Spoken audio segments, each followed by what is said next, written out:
Hello, my name is Sdslayer. I am a geometry-ish YouTuber. You may or may not be familiar with my Fingerdash videos, which I made over 100 of between 2016 and 2020.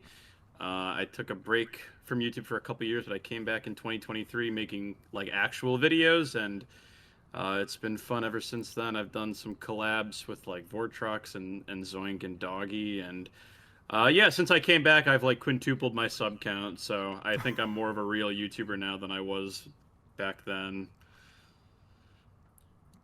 Well, heck yeah. Welcome back to the community. It's good to be back, bro. It's good to people that are like, oh yeah, I like Sdslayer. He's like funny. I like his videos, and it's not just like, oh man, Fingerdash, but every orb it speeds up. Yeah, it's a bit of an upgrade, I think. Yeah, no, your videos are a lot better nowadays. I got a peek at one of them, but They're definitely not the highest quality videos in the entire community, but that's just because I try to upload so often. oh Like yeah, I try to upload like twice a week, you know. yeah, your upload schedule is insane. It's freaking it's impressive. It's a lot. It gets to be a lot, that's for sure. Yeah. And we'll go with the first question that everybody gets asked. Are you mentally healthy? Oh, okay. Well, it depends. I mean, I like to think generally, like I've never struggled with like real mental health issues or anything like that in my life. Um, I will say that as a lot of YouTubers are, I'm a little bit of I bend to the whim of YouTube. You know, the gray down arrow of it can affect my day more than Yeah. it probably should.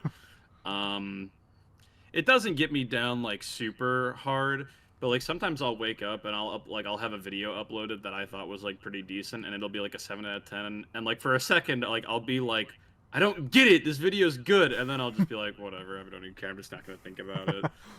Um, yeah, I mean, YouTube probably affects me more than the average person, but I know it doesn't affect me as much as some YouTubers do. So I like to think that I'm doing okay mentally. On a scale from 1 to 10, I'm probably like a 7 or 8. You know, it's like it's fine.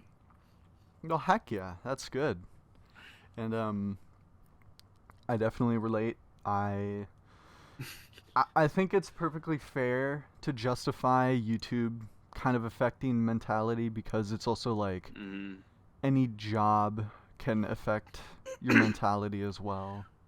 Well, it's crazy because like as much as I've tried to kind of keep my standards in one place, it just doesn't happen. Because like when I came back to YouTube in 2023, my videos weren't getting very many views because I had just started. So I had this mindset where I was like, if a video gets 10,000 views in a week, then it was fine. Like it wasn't like a complete waste of time to make. Yeah. And if it got 10,000 views in 24 hours, I was like, this is a pretty good video. But then like as time has passed, it's like as much as I really want to look at a video that has 10,000 views in a day and be like, that's pretty good, I just can't now because most of my videos come to rest at like they come to rest they get like 20,000 within a day, and then they come to rest like 35 to like 50,000 after like a week. So as much as I want to, like I just I can't like it's not something that like I can't look at it like that anymore, and I wish I could. Yeah, honestly, I relate to that as well. Whenever I I've said it before on one of these videos, it was like I don't know, 10K feels like the threshold for a channel of like this caliber that Hmm. it feels nice. Like seeing the five Yeah. digits.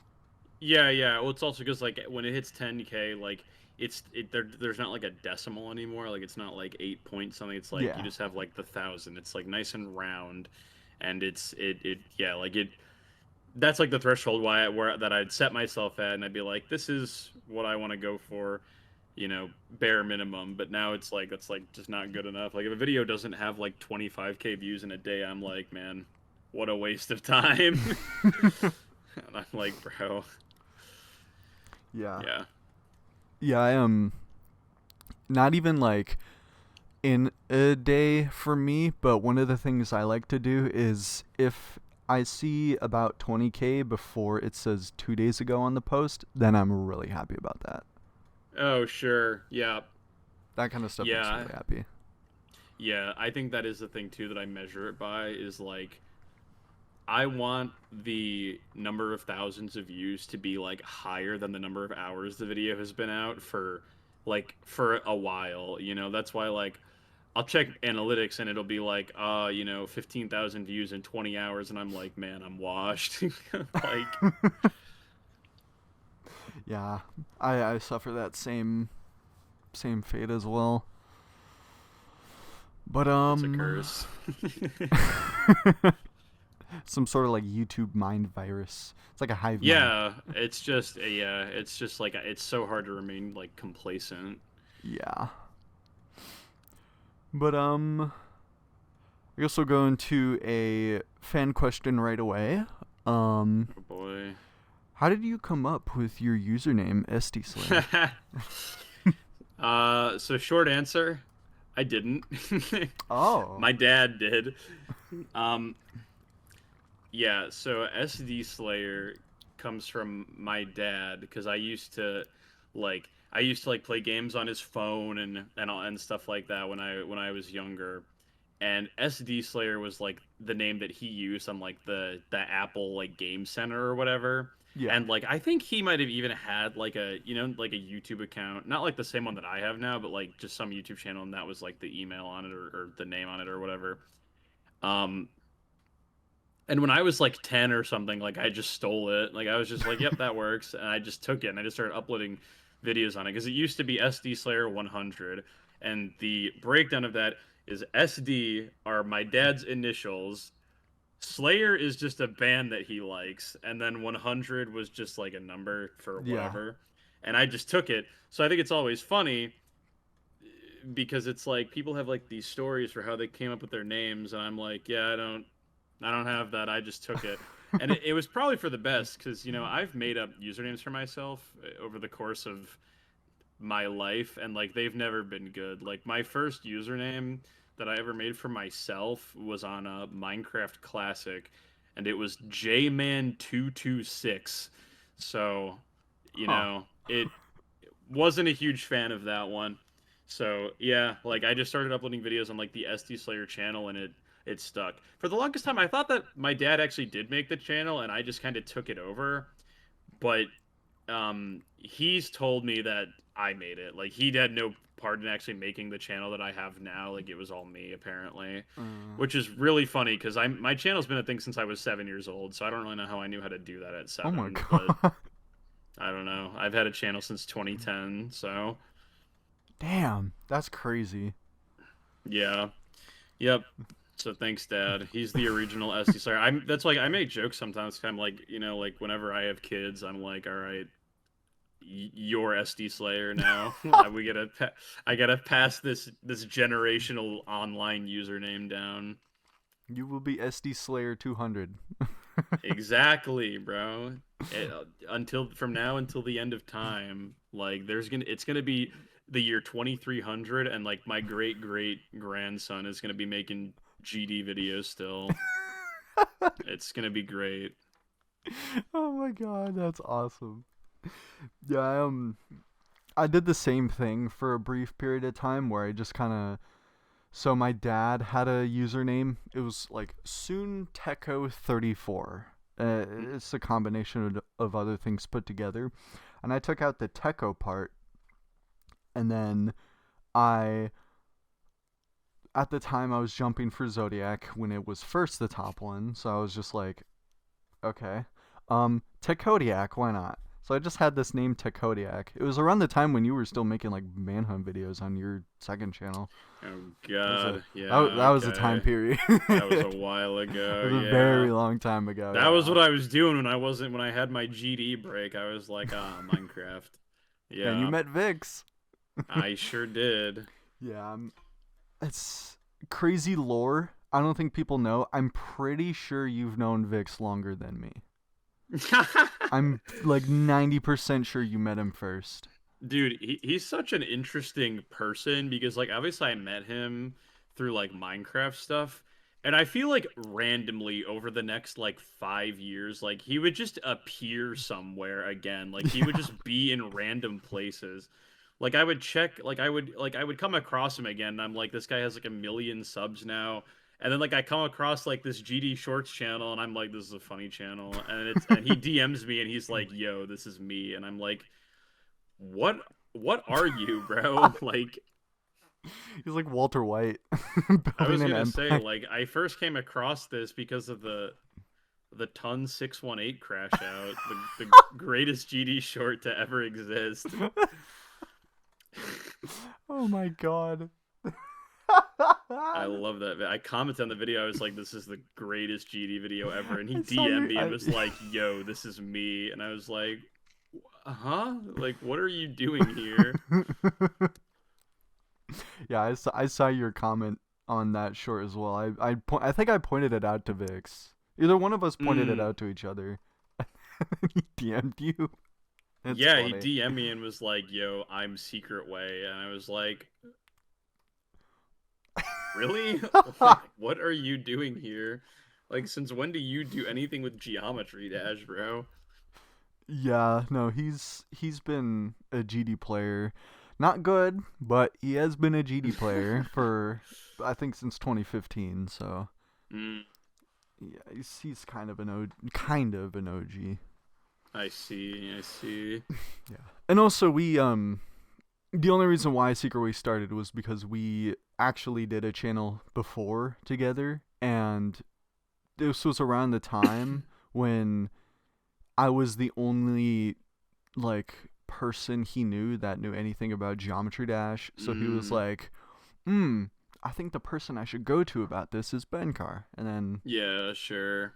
yeah, we have a short where he had his camera pointing at his foot, clicking on his mouse for a brain rotted short, and then we instantly immediately Oh, switched to the informational stuff.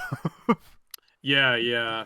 That's what I was gonna say is like, I've had opinions on shorts channels before, and I'm like, yeah, like like these slop shorts channels like don't deserve anything. And I've had people be like, "Oh, what about these guys?" And I was like, "Oh, they seem to actually put like effort into their videos." So it's like, and like, now you guys do like the long form stuff too. So it's like, it's pretty good. I You're appreciate one of the that. good ones, as they say. It's not $1 million Mr. Beast jitter click or whatever. It's not the first time I've heard that. You're breaking new grounds. Like if all GD Shorts channels could be like you guys, I'm like this would be a better place. But we have this nobody. It's Bran as the number one GD YouTuber, and it's like I don't know who is this guy. I I've kind of said before, I respect Bran a little bit more than most because he actually like tries to stream, tries to involve himself with his community and makes long forms as well. Oh, okay. Zedar?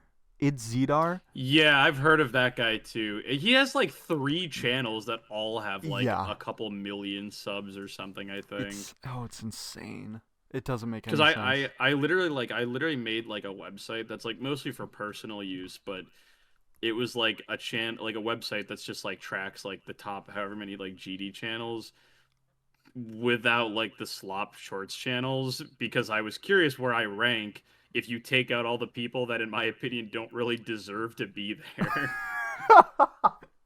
And like I found like this long Reddit list that someone made of like the top like however many, and it's like it's Bran, Zedar, EVW, Nexus, another random short channel, another random short channel, and it's Chief like okay, Broso.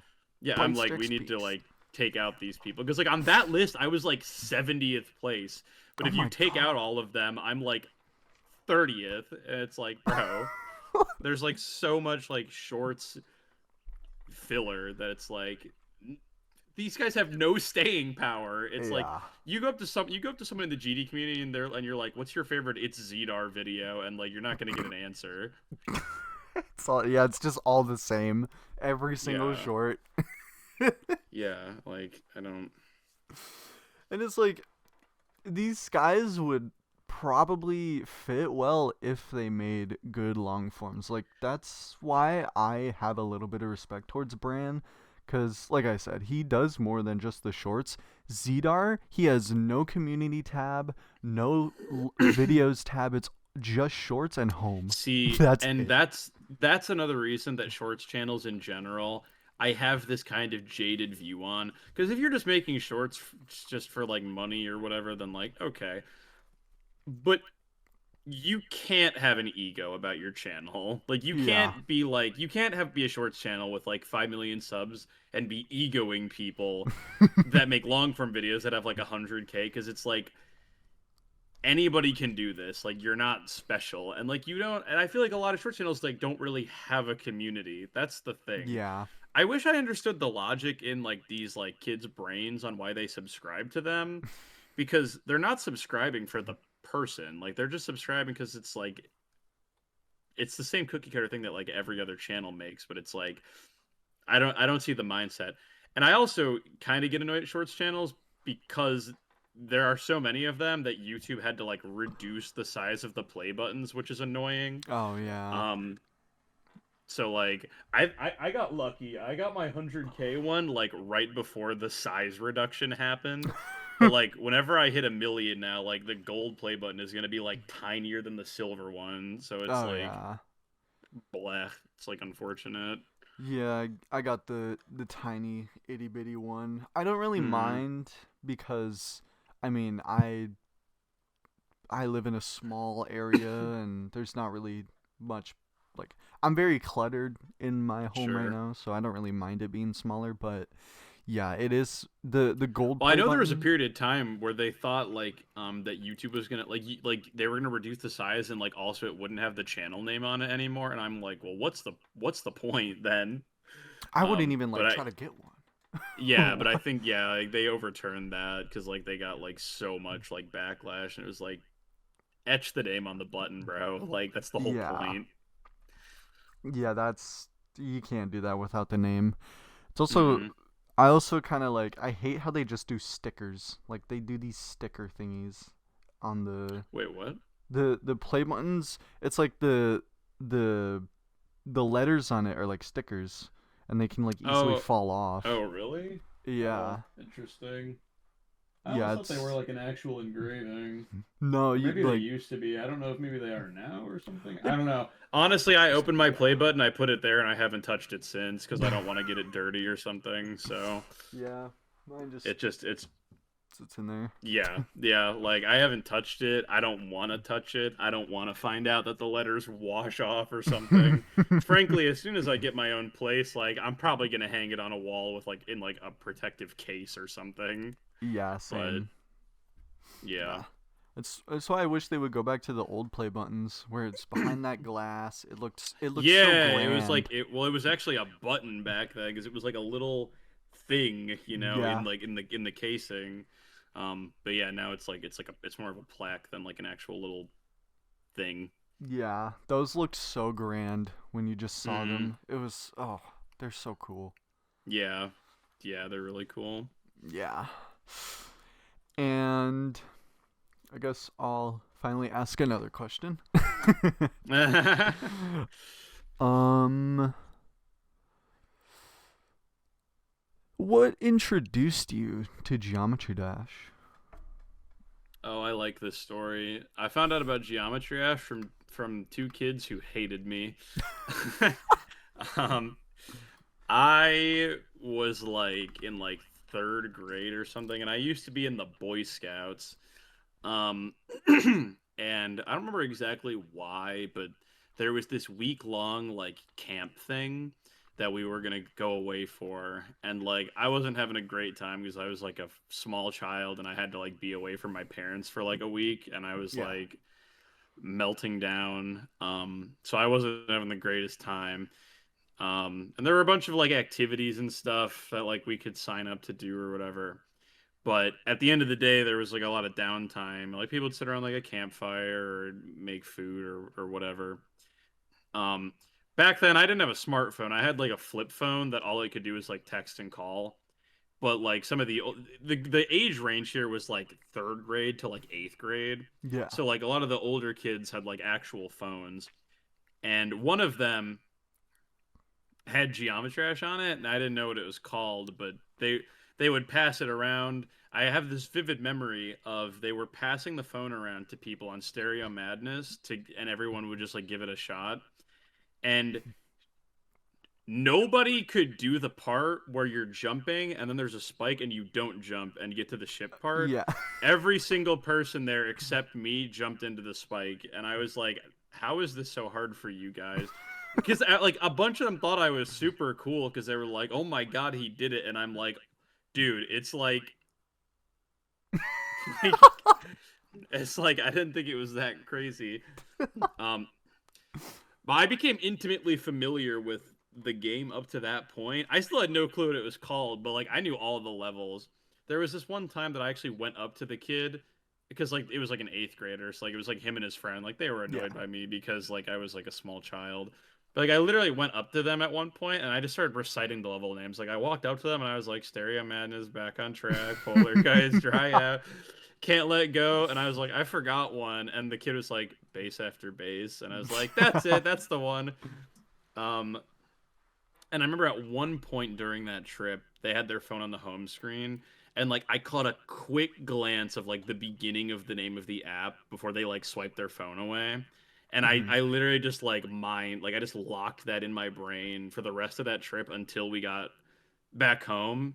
And I went to my mom and I was like, Mom, I found this game like while I was gone. Like, can I get this? And I looked up Geometrish and it was like 199. I was like, can I buy it? And she was like, okay. So I bought it. And then I realized that those kids at the summer camp actually had the light version because I opened up my mom's phone. I was like, there's so many more levels on here. I was like, what the hell is this? Um, yeah, because the kids at the summer camp had the light version, which up to that point it only went up to Can't Let Go. So I got the game on my mom's phone, and it went all the way up to Electrodynamics, and I was like, "This is the coolest game ever!" And I also bought it on my dad's phone whenever I went over to his place. And they both went through the stereotypical thing of like they thought it was a math game at first, and then Yeah. I was like, "Oh no, it has nothing to do with math. It's just it's cool though." Um, and yeah, yeah. So I discovered GD from a summer camp thing. Managed to barely remember the name of it until I got back home, and then yeah, I played it off and on. I think I eventually got like a really crummy smartphone when I was in like sixth grade or something, and I downloaded it on there. And I had a grand old time. But yeah, I've been playing GD since like mid 2014. Like I got GD when the game was like 9 months old. Oh my Like it's god. kind of insane. People talking about like new gen, old gen this. It's like respect your elders, bro. Like I mog half the people in the GD community that are like, well, I've been playing since 2018, and it's like, yeah, okay, sit down. Yeah, I like doing that too to people who think that joining the game in like 2018, 2019 is a flex in some way. I mean, Yeah, it's cool, exactly. but I mean, yeah, it's still neat, but like honestly, like when I see people flexing that they started playing the game and it's like in 2.1, I'm like, okay, I bro. played in 1.0. It's like whatever you say, bro. Like, yeah. Yeah, I So know. I'm unk. That's a crazy story. That's awesome. Yep. I don't think I started making videos on it for like another year though. But obviously, again, my videos back then were nothing. It was like I uploaded like every play like level previews, and I uploaded a lot of like 1 hour versions of the official level songs, like just looping the song for an hour, and like Yeah. I think the back on track one got like 5 million views or something. It God was kind of damn. crazy. Yeah. I think my favorite upload from you back then is Neon Cat versus Keyboard Cat. It's a classic, bro. You know what? Legends got to start somewhere, bro. I Yeah. mean, dude, because here's the thing: you got Nyan Cat and then Keyboard Cat, but then I swapped the music. Yeah. It's insane, really. It's mind blowing. It's groundbreaking stuff, Like, I can't imagine Albert Einstein wouldn't put you, like, in his will for that. Like, that's dude. crazy. Like, I don't know what the Nobel Commission was doing that year because they must have missed me somehow. SD Slayer for Nobel Prize. Start a new hashtag on Twitter. I feel like I proved myself, you know? I think But you did. I mean, it's genius goes definitely. unrecognized sometimes. Maybe I was ahead of my time. Maybe someone will post Nyan Cat versus Keyboard Cat in 2030 and everyone will love it and I'll be like, I did it 20 years ago. it's like whatever, man. I see how it is. You're just nonchalant like that. I am a chill guy most of the time at least. um, I guess we can jump right into a traditional question that I ask everybody already. Um, Mhm. what is your hottest take in Geometry Dash? I like this one.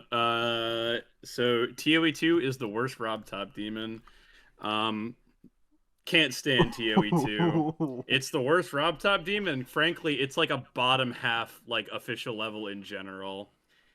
Like as far as the Rob Top demons go, Deadlocked is cooler and harder, and Clubstep is just more fun.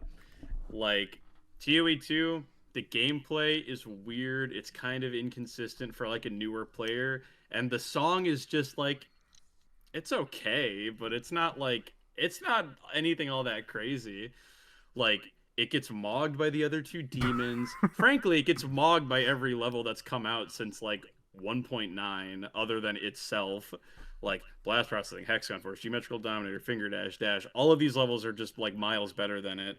Like to go back to a fair level that TOE2 can compete against, you need to go to like Cycles or something.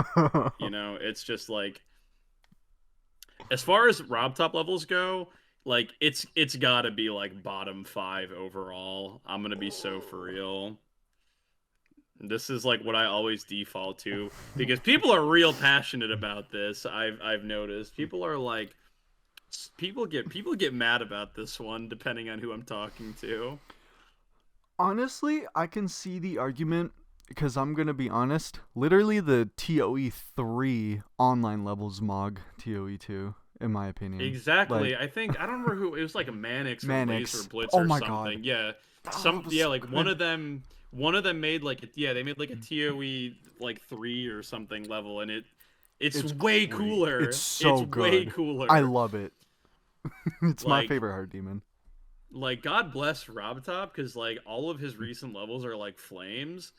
But yeah, it's just like and it's not even just because of the 80% ship because a lot of people are like, "Oh, this guy died to the TOE2 80% ship." And it's like I mean, that part's not great, but it's like it's not the only reason. Well, yeah. Like I appreciate some of the new ideas it executes. It's just I don't like it. I think other levels do it better. I think blast processing is a much better 1.9 level, you know. Yeah, I will say I don't really know when I first played TOE2 if there was anything that I could like think of that it introduced to me that like blast processing already didn't. Cuz like Yeah. Deadlocked helped introduce stuff like the key mechanic. It had other decoration, club Yeah. step. I The don't only thing actually. TOE2 brings to the table is it brings back breakable blocks for the first time since Electroman Adventures or something. Like that's it. Does it Like it's just really? harder. Yeah, like I think that like those are like the only two Oh levels that use yeah, breakable blocks. yeah. In That that ship. one part, they got one part where it has them, and like that's it.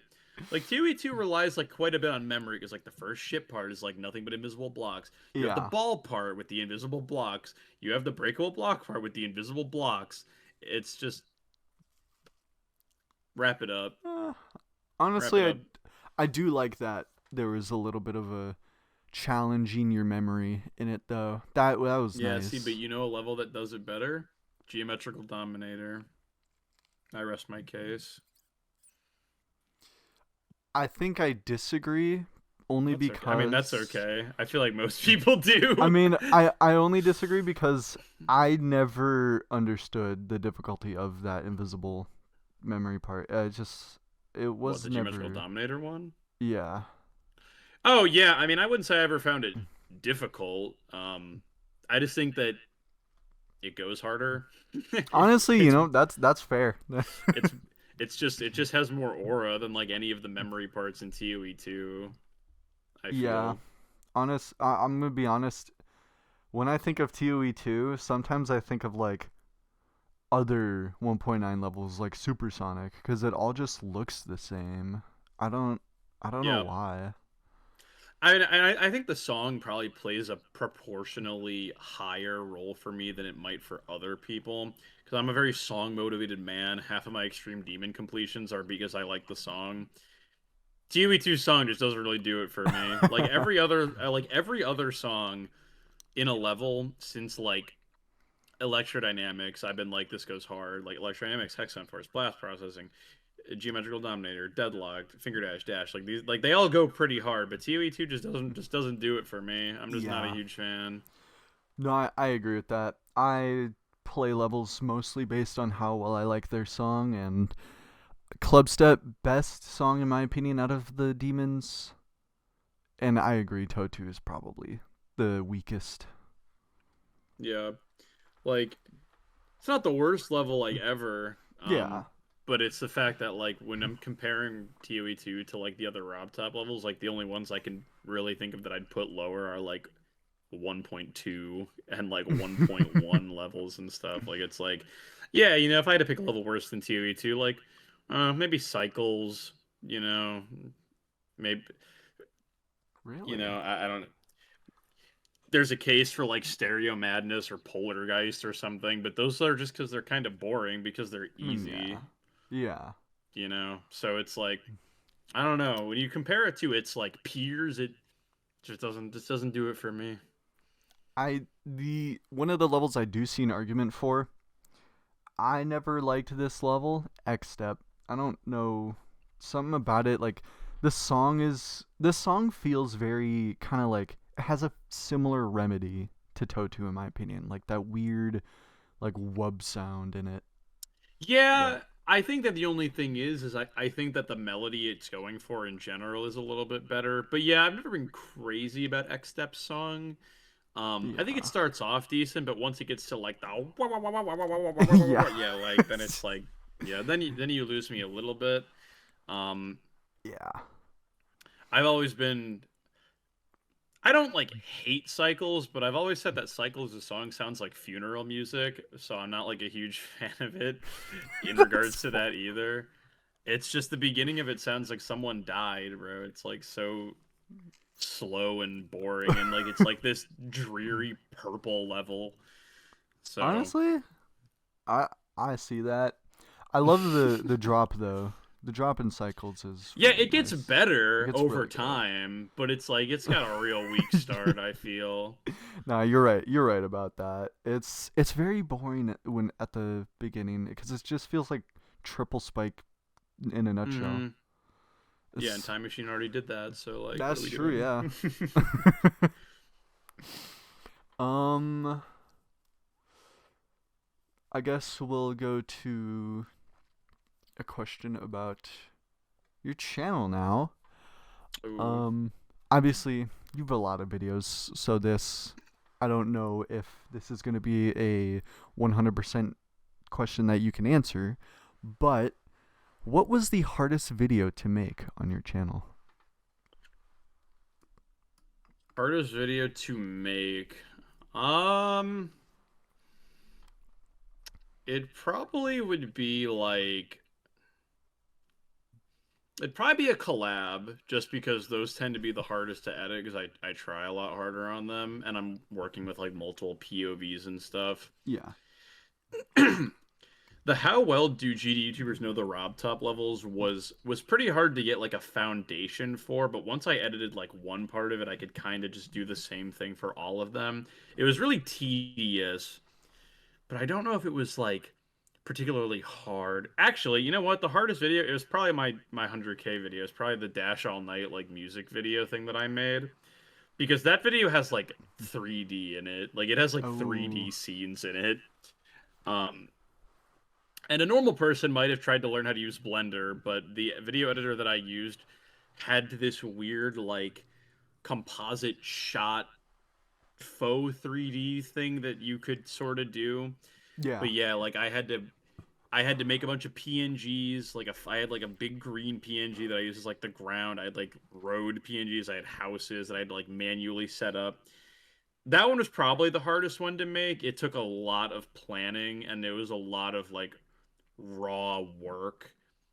Um, because I hit 100K in June of 2023, and that video didn't come out until August because I didn't start on it until like I hit 100K, and it was Yeah. basically 2 months of like nonstop work. Like I would make Oh regular gosh. videos, but like whenever I was not making a regular video, like I was working on that video, like making assets for it, positioning them, doing like camera animations and stuff. Yeah. Yeah, Yeah. yeah, it was a lot. Yeah. I saw that video and I thought, I don't know. It looked like a joke on the outside. I didn't realize it was 100K. So special. Yeah, well, because I wanted to sort of do like an homage to like, back in like 2017, 2018, there were these like GD Cube animations that were kind of popular. Like Juniper and Colin both made a couple. Yeah. And when I hit 100K, I was like, I kind of want to do a callback to that, but with a lot more effort. So that's what I did. Like the city was like set up in the same way that like you do it back then, where it'd be like you draw the grass and the background in the sky, but then like you'd have like just PNGs of like real looking buildings and stuff. So it's kind of a really weird but funny kind of clash in art style. Um, yeah, it was meant to be like that. It definitely looks, it looks kind of silly in some parts, but that's kind of what I was going for. Um, the song itself was was interesting to try and go through because I went through like four revisions of lyrics before I finally settled on ones that Yeah. I thought were like fine enough. I wanted to draw a fine line between like lyrics that are like good, but it's also hard to write Geometry Dash related lyrics without it sounding really corny. um, So I had to walk a fine line there, but yeah, I recorded the lyrics for that. I sent it over to a friend who like does music stuff, and he like auto tuned it for me and made it like mixed it a little bit better. So yeah, that was probably the biggest like effort, like the most effort I put into like one video, especially given how short it is. It's only like 2 minutes long or whatever. That's why whenever people are like, I get people that ask me for like 500K or a million, they're like, "Will you make another song?" And I was like, "I don't know, man. Like, one, I don't want to just become the guy who makes songs for sub milestones, but also like that video is a lot of effort, man. Yeah. Like, I don't, yeah. So yeah, it's probably that, honestly. Like my collab videos take a lot of effort, but none of them have ever taken me 2 months to make. So Yeah, I probably have to check that video out. I was gonna watch it beforehand, but mhm. was hyper focusing on other stuff. No, I get it. I mean, especially too, like there's a certain demographic of the GD community who like I don't know if they would watch it because they might just think it's kind of cringy and like it kind of is, but like you know what, like I hit 100K, like I'm gonna forget that the word cringe exists and I'm gonna do something silly. So, Yeah, you know. we should replace calling things cringe with calling them silly. Exact, the internet would be a much nicer place if that was the case probably. Yeah. But yeah, I mean, I'm still, I mean, I'm proud of the video and I'm proud of the song still. So, Yeah. I'm happy with it. Well, good. And congratulations for the milestones. Definitely Thank deserve you. it. I I'll have to watch that video afterwards cuz I like cringy humor. I You gotta stream the song, bro. Stream Dash All Night on Spotify. Oh my gosh. Um I guess in that answer you brought up collaborations, but Hmm. what is your dream collaboration? And it could be anybody, literally anybody. Like one person, just like in specific. Uh person, yeah, person. Yeah, because I've done a lot of really cool, collabs with like Zoink, and I've had like Doggy and EVW and Vortrox and Tried and Moldy and stuff in videos Yeah. before, and it's really it's really fun. I mean, obviously, like it'd be cool to have like Zoink on again or Vortrox on again or whatever. Um, it's funny. So Viperin has like DMs like closed on like Discord and whatever. Like it's really hard to get in contact with him. Hmm. When I was making or like planning out the how well did GD tours know the route troubles thing, and like I had sent like Discord messages to like Vortrox, Doggy, EVW, whatever. Um, even though like he doesn't seem like the kind of person to do this, I emailed Viper and I was like, "Hey man, what are the odds you'd be willing to be part of this?" Because I was like thinking about it, I was like, it's like Rob Top's like right hand man. So I was like, how well does he know, Yeah. Rob Top's levels? I did not get a response back, which I kind of expected because I wasn't friends with him on Discord or anything, so I couldn't DM him. But yeah, like that was like there's like the Steph Curry shooting from the moon image, um, where I was like that. Um, I mean, I don't know because I've collaborated with a lot of like really big, like I've already collaborated with people like EVW and stuff Yeah. that I think a lot of people would probably answer. Um, frankly, like Rob Top, honestly, like if I could ever get Rob Top to be in a YouTube video, that would be awesome. Yep. I would I would definitely like figure out something that I could put him through. That would be super fun, I think. That's like the epitome of like you miss 100% of the shots you don't take. But yeah, like it'd be that's probably the best answer because I've collaborated with a bunch of big GD people already, and there's not really any that I haven't that I think I'd like that I'm really thinking I'd like want to particularly. Obviously, there's people I'd want to do it like again, like if I could have EVW again or something. But as for people that I haven't ever done anything with, like yeah, like I think Vibrant could make for something interesting, or Rob Top himself would be funny. Rob Top, if you're watching this, bro, you know where to find me. Come on, Rob Top.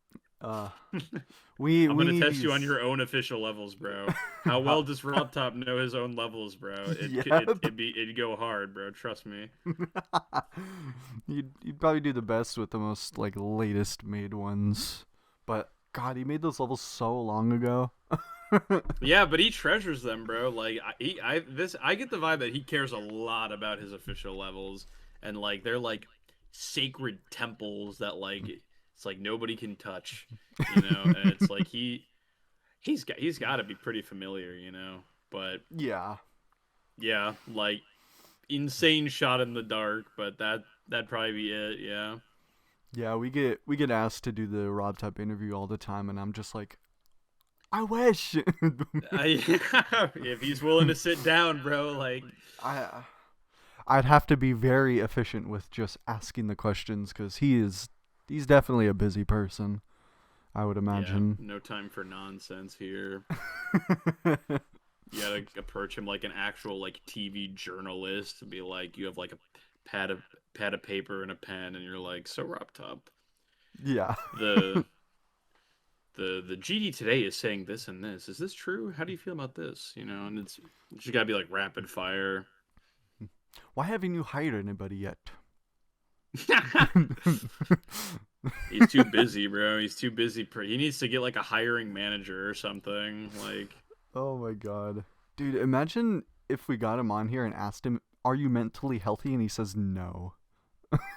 dude, I wouldn't be surprised, bro. Like, I feel like no matter what the guy does, like half of the community is like hating on him and like breathing Yeah. down his throat about like, where's versus mode? Where's the map?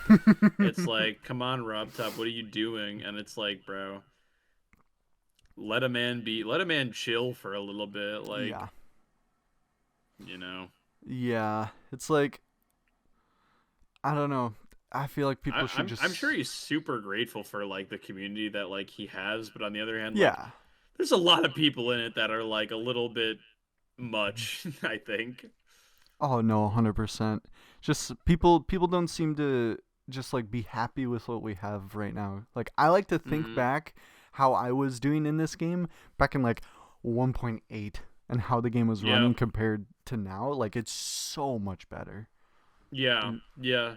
Yeah, the game's undergone like a ton of improvements. I mean, 2.2 took a while, obviously, but yeah. it's great now that we have it. There's a lot of cool stuff that like a lot of creators, rely on. And it's nice to see him finally implementing like, a lot of community related features. I mean, I don't think a lot of people thought that he was actually going to try to implement CBF. Yeah, no. I in the it's really funny in the Diamond interview that we did before this one, he literally said that he thinks RobTop is going to add CBF like two like and it was that interview was recorded 2 days before he added CBF. Oh wow.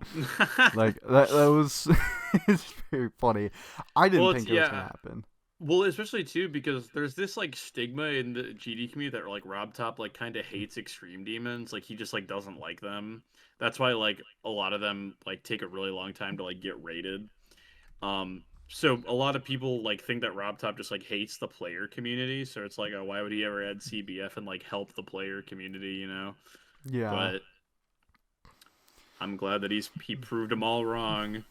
Yeah, I never believed that at all. I think if he really did hate the player community that he wouldn't even allow FPS bypass levels to get rated or Mm, like people putting start position switchers in rated levels. Like I don't, if he really hated the player community, he wouldn't rate yeah. levels like that. And Yeah, I mean, I think it's just the fact that like demon rates in general, I feel like it takes a lot more like it's a lot more intricate, Rob Top there's like this like idea like Rob Top only has time to play like the first like 10% of a level before he decides whether or not to rate it. And yeah. it's like I don't know, like maybe like if it's a harder level like Rob Top's probably not going out of his way to like look up showcases of like every single demon level that comes to Yeah. him. So, yeah.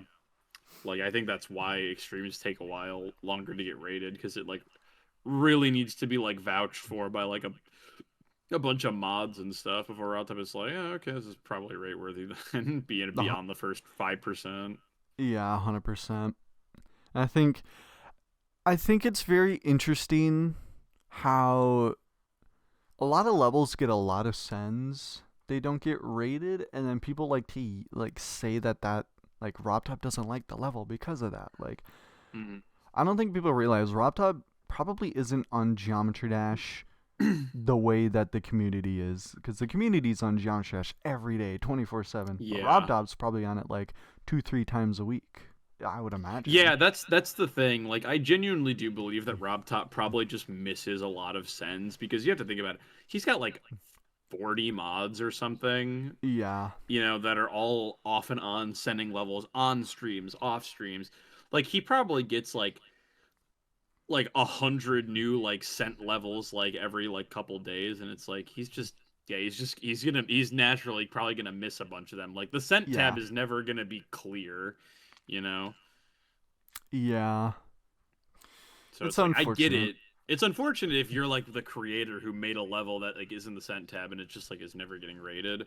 Yeah. But also it's like I don't know. There's a lot of other people in that position too. Obviously, it's unfortunate. I am sort of the opinion that it'd probably be a good idea if Rob Top gave Elder Mods the ability to rate levels, or at least like Vibrant or something, to lighten the load. Because like surely by now Vibrant has to have a pretty good understanding of like the kinds of levels Rob Top would rate, I mean, to where yeah. where Rob Top could trust him with that. But I also understand. I don't know. Maybe the dude likes having control over his game. You know. I mean, yeah, Um, probably. That's why, like, honestly, it'd be good if he hired another person because then he could have someone else that's doing more of the programming while he just like sits down and just rates levels all day. You know?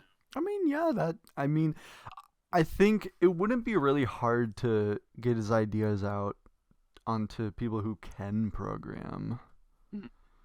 Well, it's also saying too is since obviously updates have to go through like review and stuff before they go out, like RobTop could just look at what they did, what the programmer did, and be like, "No, you should do it like this," or like, "Can you make it do this instead?" or Yeah. whatever.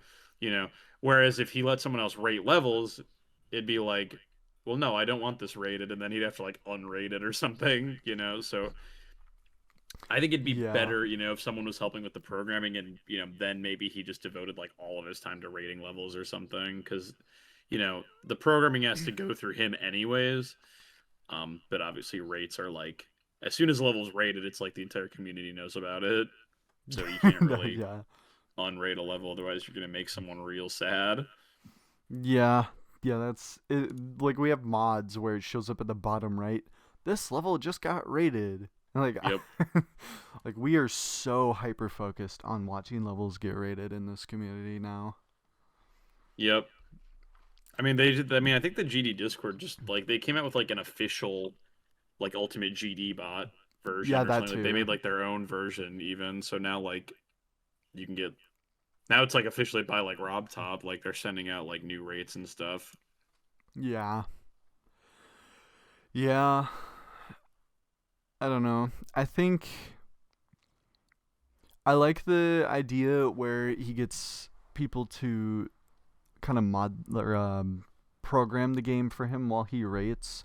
But I Hmm. do still think there should be like some sort of like you said with Viprin, like like Viprin's worked with him for probably a decade now. He should surely he knows how to get a grasp of the kind of rating that certain levels should get Yeah. in when they get rated. Yeah, I think so. So yeah, it just I feel like ratings need a second opinion. That's what I Hmm. think, and like a Yeah, good I mean, I one. also wouldn't be opposed to like a mod threshold, like if a level gets X amount of cents and like it just gets rated or whatever. Yeah, you can make it as high as you want. Be like, oh, the level needs 20 cents to get auto rated, but like that would probably help too, because then you wouldn't have these levels that have 48 cents and aren't rated still. Yeah, yeah, it's crazy how many levels get sends, and it should be. I don't know. Do you know if the sent tab is like ordered by how many are sent? At least I don't know if Rob Top can order it by how many you're sent, but I'm pretty sure the GD one is just recent, like just the Uh, most recent sends show up at the top. mm, I presume Rob Top can sort it somehow because again, he did a rate wave a little bit ago where he did just rate like the five most sent levels or something. So oh yeah, I assume there is a way for him to like order them by like number of sends, but yeah, the one in game I think is just like the most recent sends are showed at the top. yeah. I feel like that's like a really good way of doing it. Whichever one has the most sends, and Mhm. also I don't know if this is true or not, but if past mods have sent stuff that got unmodded, if the send still stays there as well, that should be something that sits Yeah, like that. I don't know how that works. I would almost imagine that it probably would. I don't know how it works on Rob's end, but I don't either. my gut would assume that like I don't know, maybe each mod has like a unique like mod ID and like so their sends stay even if they're unmodded or whatever. Yeah. Um and like obviously, if they're if a mod that got unmodded is like the only one who sent a level, like maybe Rob could discard that, but if a mod that got unmodded sent a level that already had like 30 cents, I don't see why that should automatically be discarded, but yeah, I Yeah. don't know how if he has any system in place to work with that. Yeah, I don't know. He's a very mysterious guy. Yeah. But I guess we'll still talk about your channel for a bit. Um are there any big projects or videos that are in the works that we may not know about? uh Not that anybody wouldn't know about. I've had this project about roasting the entire legacy list that's been on my back burner for like over a year now, just because it's so much, and I'd have to like watch videos of like every single legacy list level. Yeah. Um, I swear that's coming eventually if I can ever get around to it. People have been breathing down my neck waiting for the video with Colin where we review user like I made a video, a collab like 2 years ago with like 5 people about like who can place the best coins, and Colin reviewed them. And I made a post in December. I was like, hey, you guys can put your own coins in this level and we'll rate them. And people have been nonstop like, where's the coin video? Where's the coin video? And that video is recorded. It is being edited by somebody else. So hopefully that'll be out before the end of the month. Those are the two big ones. I don't have any plans for like a 500K thing yet. I don't know what I would if I'm gonna do a video for that or what. Yeah. Um, if I did actually get around to beating the RGB, like making a video out of that might be cool. Um, but yeah, it's like mostly the coin video that people have been asking about and the legacy list thing, which I just want people to know that I haven't forgotten about. I can't possibly forget about that. Yeah. Yeah, I feel like a video on the RGB would be pretty neat. I think I have a crazy hyperfixation on the RGB trilogies, so Hmm. Yeah, it's something I'd think about. It's just obviously like my content doesn't typically have to do with like extremes, so I yeah. always worry about like that's gonna flop. But that's kind of why whenever I stream levels, I only like stream when I'm playing extremes that like people have heard of. You know, Yeah. if I'm playing some random like easy extreme, like I'm not gonna bother streaming it because like no one knows what this level is. Like I'm just gonna beat it. But with like the RGB, like people have heard of it. With like Phobos, people have heard of it. If I ever did for some reason choose to play like Bloodlust or something, like I could stream that. Um, Zodiac, whatever, like basically any X top one. Like if I was gonna play that, like I could probably stream that. Yeah. Um, so yeah, it's something that I'm considering. I don't know how entertaining it would be. It'd probably have to be like a Vortrox style video where it's kind of got like post commentary scattered throughout.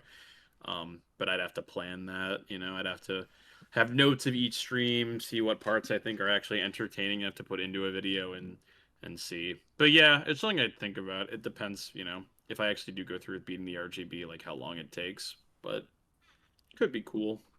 Yeah.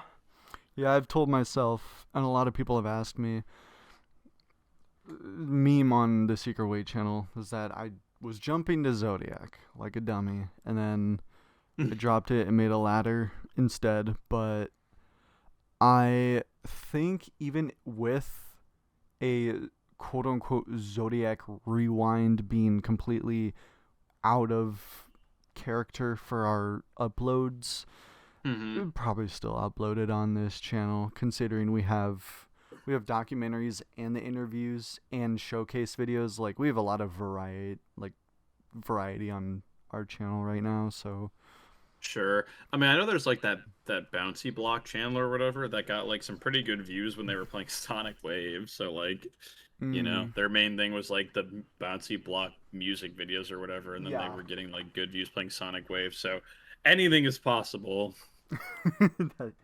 Yeah, Bouncy Block, I like his content. He's very interesting guy. He was getting view and sub botted on a stream, and he just let it go almost until 100K. That's crazy. Yeah, I remember there was a big viewbot subbot problem a couple months ago, but that seems to be mostly over now. So, Yeah, it kind of dimmed down. I think it stopped after. It was a little bit after November. Um, on the Secret Way channel, we were telling like a bunch of people, like, what happened to us is we got flagged for suspicious activity by YouTube, and then we couldn't watch mm, any videos on the Secret Way account for a good like week, and then it had to be fixed. that's weird. Yeah, Yeah. that's weird. Yeah, because when I got view botted, I mean, nothing really came of the view bots. Like, they just went away after like 30 minutes. The Yeah. sub bots took a little bit longer. They took like a couple hours, and I posted on YouTube. I was like, "Yo, these sub bots aren't going away." And YouTube, they replied, and they were like, "Oh, it can take up to it could take a couple hours, even longer sometimes. So just be patient." And eventually, they went away. Yeah. Um, I also definitely didn't get the worst of the sub bot. I think they sub botted me like 1,000 subs or something, but I felt bad. Like TCD got subbotted past 100K. Yeah, that That was was so really sad. unfortunate. Yeah, and they that was like a lot of it was like 4,000 sub bots or something. Like it was a lot. I felt Yeah. very bad for them. Yeah, that was really sad. I kind of I was gonna DM all of them GG on 100K, but like it really felt like I don't know. It felt Yeah. like if you were to hand them a gold bar and then stab them with a serrated knife at the same time. Like, Yeah, it's really rough. yeah, this is very unfortunate. Mm. But now we will, or I'll ask you a question on one of your second channels. Oh boy. Will you ever go back to making Minecraft content on the SD channel? So yeah, this is something I've thought about. A while ago I actually had made a community post that was like, "Oh, I'll make a Bed Wars video at 7K or something." And then when my main channel started doing well, like the trickle down Yeah. eventually got that channel to 7K, and I was like, "Well, I don't have anything to do here." I've thought about just posting like random clips on there or something if I ever, had like a Bed Wars clip compilation or something, but no plans to make anything like super serious. Because obviously it's just I feel like with my GD upload schedule, I gotta devote like all of the time that I have to that. Yeah. Um, but yeah, like I mean, I might put just random stuff on there in the future, but it's also the fact that because GD takes up so much of my time, like I don't play Minecraft that much. Like I'll hop on every now and again and play like a couple Bed Wars games with some friends, but yeah, it's never anything for like a super extended period of time. Um, I've thought about getting into like the like Minecraft speedrunning like ranked thing. So Yeah. I mean like who knows if I ever got into that and had like cool clips or something like maybe I could post that. Um but no plans to do anything really edited like it was before because I don't really have the time really. And getting like an editor for that kind of channel isn't really worth it because it's not like making money or like at least not enough to Yeah. justify it. Yeah, that's a fair point. I just I personally same with like Secret Way. We have these second channels. I just kind of see them as like do whatever whenever if you feel Hmm. like it. That's Yeah, just kind of what I see them as. yeah, that's kind of what some of my other channels are. I mean, my clips channel is kind of just an all-purpose GD second channel for me. I might rebrand it into just a general second channel. Yeah. Because I mean, I've got like four channels or something, but yeah, it's like the clips channel and my main ones are like the only ones that I actively use anymore. So, yeah, just a lot to manage. Yeah. And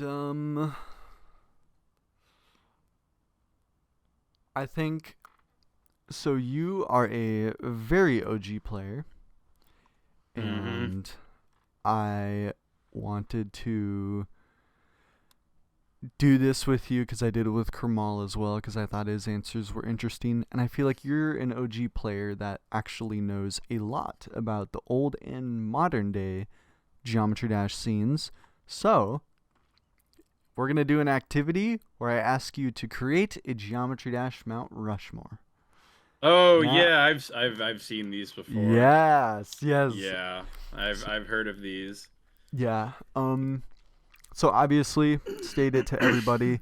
There's 5 Mount Rushmores. 4 of them will be one category where you put 4 people in that category on them, and then the final Hmm. one will be one person from each Mount Rushmore into each category put onto one. Okay, sure. And the one we'll start with is the 4 players. Oh man. Okay, well, Riot's an easy answer. He's got to be up there. I feel like every single person that you're gonna ask this to is gonna say Riot as a player. Yep. Um,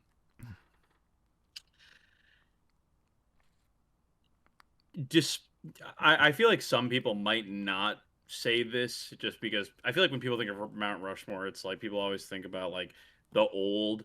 Um, but I feel like Zoink deserves a place. You know, Mm. Riot's the old, Zoink is the new. Um,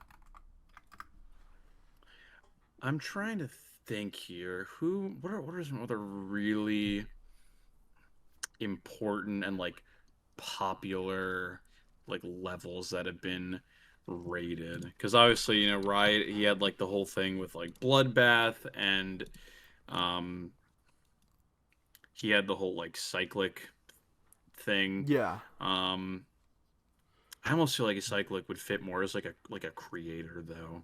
Maybe Sunix. I feel like Sunix kind of takes up the Mm. like midpoint. Like Riot is like a real old gen player. Zoink is like a super new player. But I sort of feel like Sunix was kind of really up there from Yeah. like the mid like 2019 to like 2021 ish kind of Oh, era. really? Like the just like the he kind I feel like he kind of fills in the middle of that.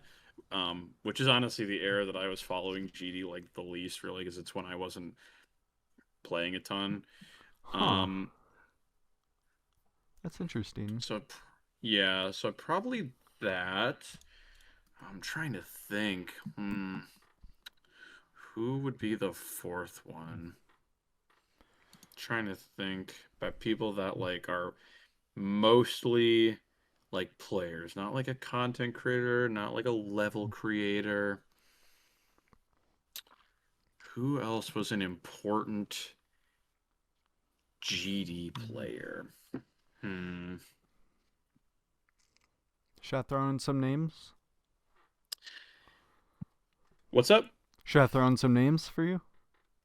Yeah, sure. I'm trying to think because I've really got those three blocked out with like their Uh, respective time periods, but like I know they're and I think I'm thinking of some other people like Nepesta and like Doggy are coming yeah. to mind, but it's like I feel like they fit more in like a YouTuber kind of category or whatever than just being good players because Yeah. they're not just players, you know. Yeah. Yeah, I'm trying to think. For some reason, I thought There's of Nswish, but I don't really know what yeah. Nswish did. I just I remember him. I think the thing I always remember NSWISH for was pioneering the use of 360 FPS and trying to Oh, justify that. Yeah. hmm.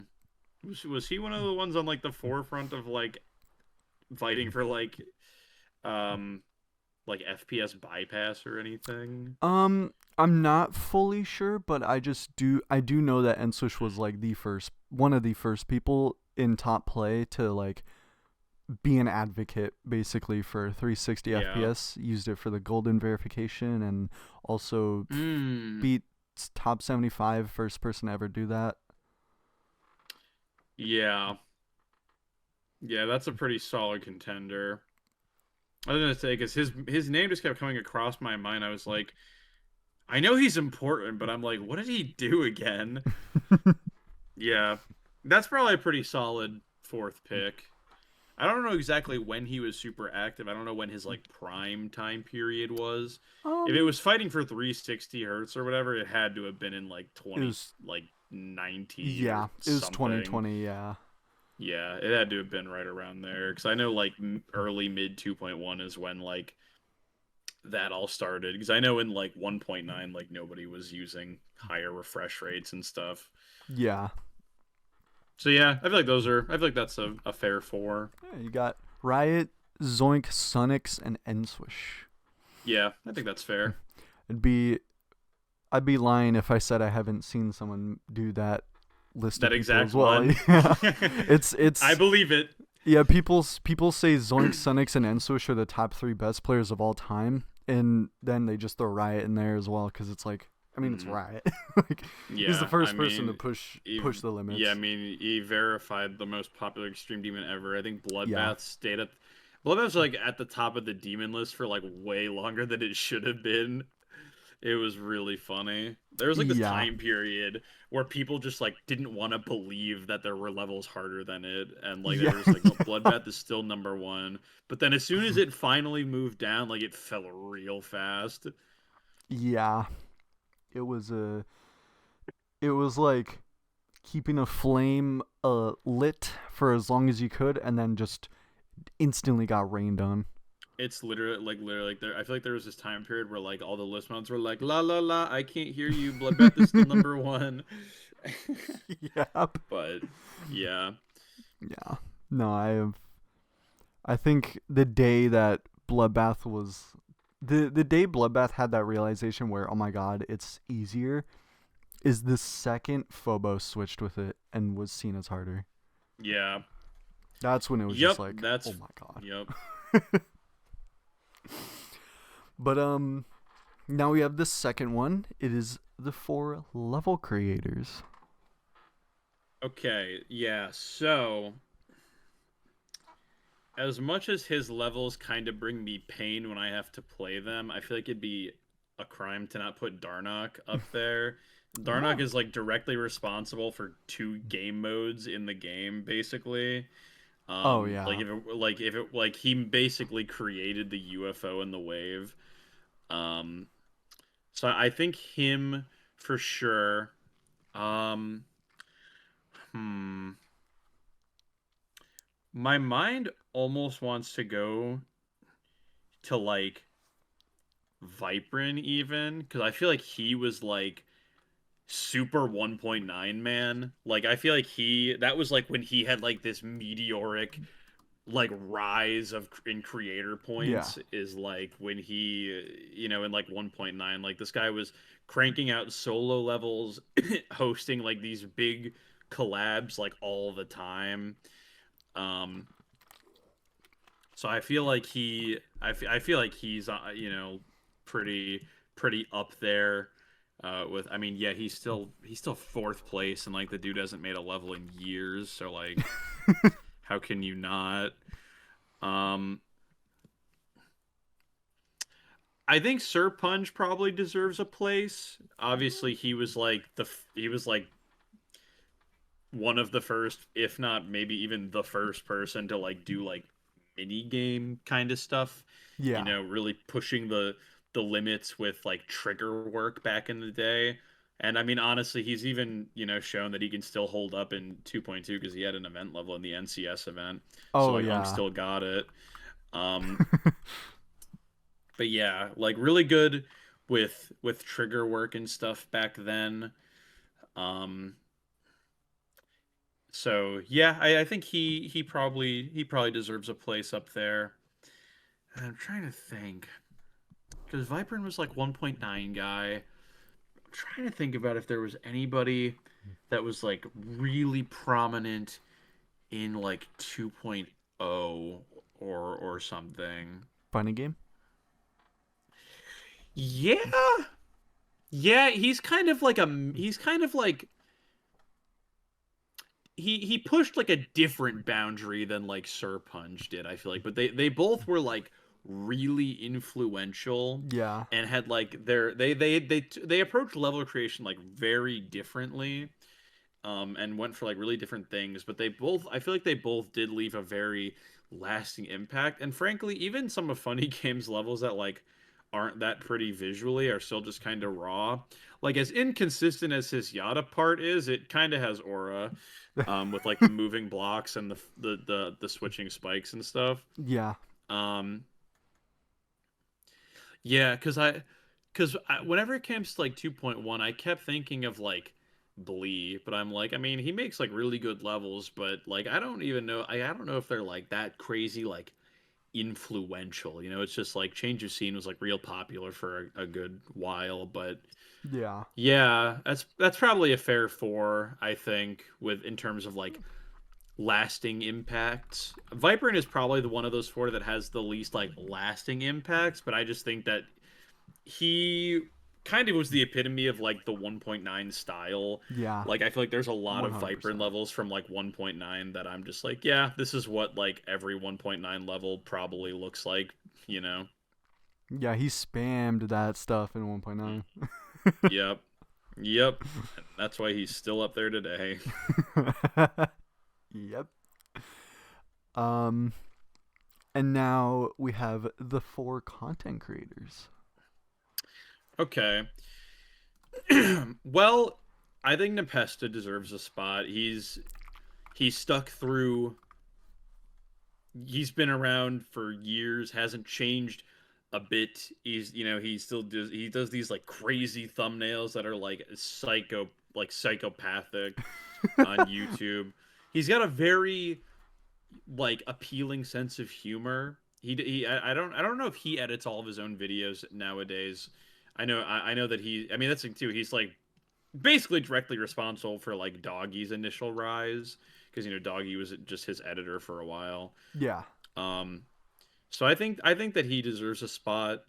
Pretty well rounded. Like I don't watch a whole lot of GD live streams, but um, yeah, I've heard that his streams are pretty good, and I've watched a couple of his videos, and they're pretty good. So yeah, I think the Pest deserves a spot. I think EVW deserves a spot. That's probably a Yep. real easy answer. I'm sure a lot of people say him, just because super old gen, super Yep. classic. Still holding He's up too. like, I was gonna say, he's still holding up too, still going strong. Yeah. Um, if there was one person I had to guess probably has been playing GD longer than me, it's probably him. Um, and yeah, like it's nice to see, especially recently. He said he's gonna start, playing other games on like a second channel, which is great because I've always thought it was kind of funny that GD really did just like succumb over his entire channel because his main channel used to be like the variety stuff. Yeah. Um, but yeah, I mean, he holds up. He keeps with he keeps with the modern GD landscape. He does collabs with people sometimes, and he plays like hard levels sometimes. Like he's beaten the RGB, and Hmm. it's like that's crazy. It's kind of motivating because I've seen people in my comments that are like, "Oh, I'm like 20 and I haven't even beaten Extreme. It's so over for me." And it's like, dude, EVW's like 45 and like he's beaten like a top 300. Like you can do this, bro. Um, so I think those two are fair. Again, even though it is kind of a new gen answer, I think Vortrox kind of deserves a Hmm. spot. Um, he's also had like a meteoric rise.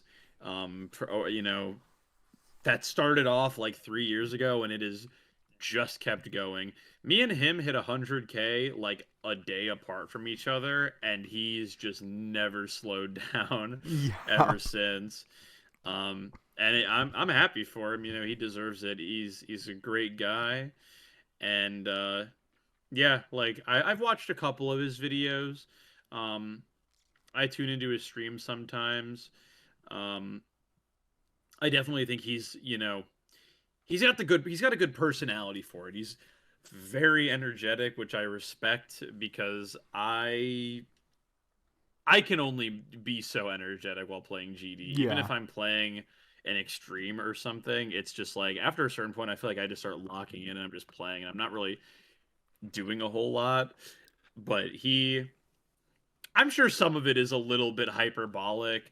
I don't know if when he dies on a level if he really needs to start pulling his mouth out and sticking his tongue out and making faces, but that's his content. So whatever works. Um and then I think the last one I'd probably pick is probably Colin. I think Yeah, it's Colin a good deserves one. it. Um he he has probably the most rewatchable GD videos that I've ever watched. Um, he has an advantage because it's scripted content, so they can really be a lot more polished. Um, but yeah, like he always just picks really interesting topics to talk about. Yeah. And they're topics that I just go back to sometimes. Like I've probably watched his video about how GD introduces its mechanics, just the Rob top levels, like 5 times, because it's just a topic that I've just sometimes come back to and I'm like, yeah, I'm gonna listen to this again. I like this. This is a good video. Yeah. Yeah. He's got really good rewatchable content. Mm-hmm. Yeah. Very solid. 100%. And now we're on to the four music artists. Ooh, okay, Water Flame easy. Ooh, bang right off the bat. Water Flame easy. I love Water Flame. Um, very good stuff. Uh, Not much to say really. I think Water Flame has made like all of the best drop top level Yep. songs. He's got a bunch of super good classic just classic other songs that are, even if they're not in drop top levels, there's plenty of good levels that use Water Flame music. Um, God bless Amethyst for introducing the world to yet another Water Flame banger. Yep. Um, so that's a pretty easy one. Um, I have recently come to appreciate a lot of boss fight music actually. Um, Hmm. I don't even know a ton of levels that are like really well known that use their music, but it's just really good. Whenever I come across a level that does use their music, it's always a good time. I mean, my current hardest is Shutdown. It uses Milky Ways, and it goes hard. Oh my god, You know, yes. yeah, like I don't like all of their music, but they have a lot of really good re-listenable ones. I think I think Be Gone, Mr. Gone uses a boss fight song. Um, so that's where people might have heard that. Um, I think it would almost be wrong to not mention Dim Rain. Yep. Obviously at the speed of light, but also by proxy, um, Dim Rain was like an influence to like Nighthawk 22. Yeah. So I feel like without Dim Rain, we wouldn't have Isolation, which, is the Limbo song. Everybody knows Isolation by this point. Yeah. So yeah, like I think At the Speed of Light and Isolation are two like super prevalent songs, and without Dim Rain, we wouldn't have either of them. Obviously, he's got like other music too that's pretty influential. I always think of there's a funny game level. I think it's called Revolution that uses a Dim Rain song. The Infernoplex. Yeah, it uses Infernoplex, and I don't know why, but that level specifically has always been very memorable to me personally. It's just always stuck in my mind. Um, so probably those three, and then even if his music isn't as prevalent nowadays, I'd honestly probably go with DJVI. Yeah. Gave a ton of the early bangers. I know a lot of people aren't a huge fan of the early level songs, but I mean, I'll stand by Back on Track and Dry Out and Can't Let Go Until I Die. So, Yeah. you know, they're pretty good. I've heard some of his recent music, and like it's still good, but yeah, I mean, I don't think he has as much of the staying power as some of the other artists do. Um, but I think it's important not to forget your day ones, and yeah, even if his music isn't as used anymore, I think he still kind of helps with GD's like fundamental, like Yeah. foundational identity.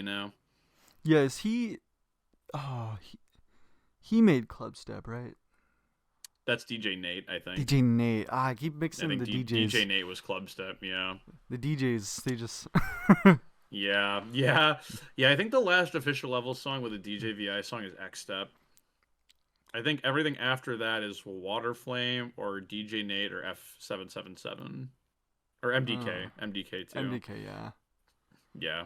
Hmm. So yeah, I mean he hasn't had a song in an official level in a hot minute, but those early ones, for a while that was all there was. That Especially is with true, yeah. 1.9, it was like your only options were official level songs. So, and like most of them were DJVI songs back then. Yeah. Well, now we're on to the final Mount Rushmore where we take one person off of each previous one and put them into onto each head in this final one. So we'll start with the four players, and we have Riot, Zoink, Sunix, and Enswish. So I think that when it comes to the idea of a Mount Rushmore, I do think that, I mean, obviously the real Mount Rushmore is a bunch of old people that were historically important. Yeah. So even though I think Zoink is really important nowadays and is pushing a lot of the boundaries, I feel like I still kind of have to give it to Riot. Um, he was like the OG like difficulty guy, the OG, Yeah. breaking the bounds and whatnot. And even though Zoink has realistically probably pushed the game further than Riot did at the time, um, yeah, I think that historically speaking, that's kind of what I would default to. That's a good choice. And now we're on to the 4 level creators, which is Darnock, Viprin, Serpunge, and Funny Game. Darnog, Viper, and Serpunch funny game.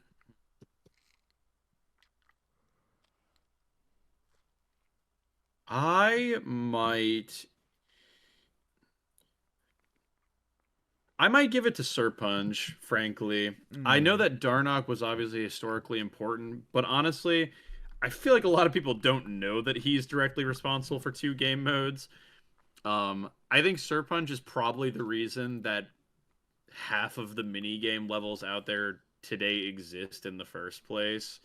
Yeah. Um, I feel like he probably motivated a lot of small children back in the day to try and learn what the move trigger does or the spawn trigger.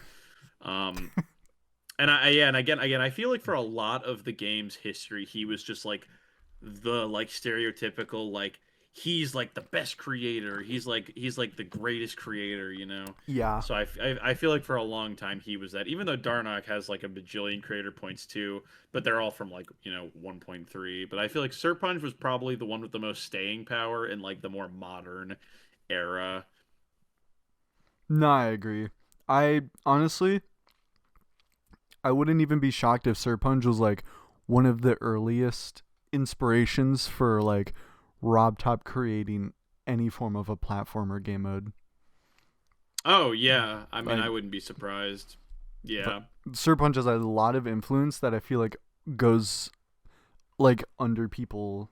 Like it just goes a lot under the weather sometimes. Yeah, it's probably a lot of subconscious influence. You're not even really thinking about it, but if you really try to think about where your inspiration comes from, then yeah, you might end up going back to him. Yeah, Um, yeah, and same with Darnock. I didn't I knew he inspired the wave. I did not know he inspired the UFO. yeah, he's got a level. I think it's called Gravity Field, and it's just yellow orbs everywhere as the cube. It's just a bunch of yellow orbs in the from the cube. And Mm. obviously back then it's like 2013. It's like Darnock is like talking to Rob Top on Touch Arcade. Yeah, and now we have the 4 content creators, which are Nepesta, EVW, Vortrox, and Colin. Yeah, so I think even though I probably like Nepesta's content more or Colin's content more, again, I think falling back to the historical standpoint, I'd probably give it to EVW, especially because of how big he is. EVW's pretty much always been like in like the top 10 like biggest GD YouTubers. Yeah, He's probably directly responsible for a lot of people playing the game and discovering it and trying it out in the first place. Um, I'm sure there are tons of kids out there who are like, yeah, I started playing GD because I saw like an EVW video or something a long time ago. And even today still, I'm sure that he still gets new people into the game all the time. He's been around from the start. Yeah, I mean, he's never he's let up with EVW. making never yeah, he's never let up with making videos. He's been committed to the content grind for 12 longer than years. most of his viewers have probably been alive. So so Oh my yeah, god. even if I like Nepesta or Colin's videos more, yeah, I just feel like has just got like a kind of an unmatchable community presence, really. I feel like everybody knows who he is, even if they don't Yeah. love his videos or watch his streams or all that. It's like you can't be a GD player and not know who EVW is. Oh, 100%. And then the final one is the four music artists, which is Waterflame, Boss Fight, Dim Rain 47, and DJVI. Yeah, so I'm just gonna give this one to Waterflame. Yep. I was. um, just gonna give this one to Waterflame. Again, made tons of the more recent level, like Rob Top level bangers. Made tons of bangers outside of it, and also he's like the only one that I know is pretty nice regarding YouTube copyright because he'll let you use his music in videos, which is very nice for YouTube. Yeah. But yeah, like I love like a bunch of his music. I use like a bunch of his music in like just the levels I make for videos. And yeah, I mean again, I feel like if you ask the average GD person to name like a popular GD artist, I feel like he's got to be one of the first ones to come to mind for Yeah. most people. Because honestly, as much as people talk up people like Dim Rain, I'm willing to bet there's a large majority of this community that can't name any Dim Rain songs other than that, The Speed of Light. You Probably. know? Yeah. No. The most consistent thing about the Mount Rushmore is how for the music artist one, I'm pretty sure every time Waterflame has been on there whenever I've asked. Yep. So Yeah, it's just like I feel like when I was younger, I used to view DJVI as like the GD guy, but just over time, it's just switched to being Waterflame. It's like, yeah. and the thing too is like he's been making music for so long that sometimes I'll come across a level that has like a good song, and I'm like, this is a Waterflame song that I've never even heard of, but it's like I'm glad I have now though. Yeah. Like there, like Waterflame is in the category, but there's like tons of songs of his that I know I like, but I probably can't even remember the name. Like I just remember how they go or whatever, and like Yeah. I'll have to scroll through his catalog to find them. Yeah, he makes Yeah. really good music. Yep. Well, he got the four best and one monument, and it is Riot, Serpunge, EVW, and a Waterflame. Yep. I that is a pretty fair Yes. selection. Yes, I like that. I like that one. Would not be surprised if that is somebody else's exact selection too, though. Honestly, I think Riot, EVW, and Waterflame. I don't think I've seen Serpunge yet, which I Hmm. really love that Okay. you put Serpunge on there. Okay. So Yes, I'm not an there's, NPC. I'm not just a bandwagoner that's like, I like Riot. I mean, I do gotta say this though. I'm pretty sure every Mount Rushmore for the content creators, Nepesta, EVW, and Colon. It's those Yeah, that's three probably fair. every single Yeah, time. yeah. I definitely understand that with something like with these categories, there's gonna probably be one person that's gonna be like ever present in like all of Yeah. them. Um, just because honestly, I feel like when it comes down to it, there's you think of a GD Mount Rushmore, and you'd think that it's probably got to be people that are like pretty important, and I think that a lot of people just couldn't think of enough, like a ton of people that really deserve that level, because I mean I Yeah. could think of tons more players or creators or content creators, but if I'm trying to think about the ones that are like really the most influential, it really narrows it down. I mean, that's a fair assessment.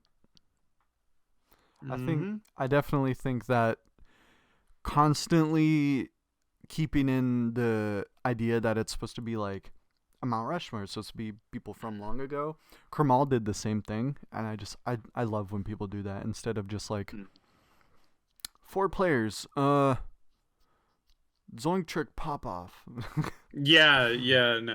I mean, it's totally fair if those are the people that you think happen to be the most influential, because I mean, I mean they yeah, are pretty influential nowadays. I mean, I wouldn't be surprised if somebody puts like Doggy in like the content creator or the player one, or even the creator one. I mean, Doggy's really good at creating actually, but like I he wouldn't be surprised if someone puts him in there.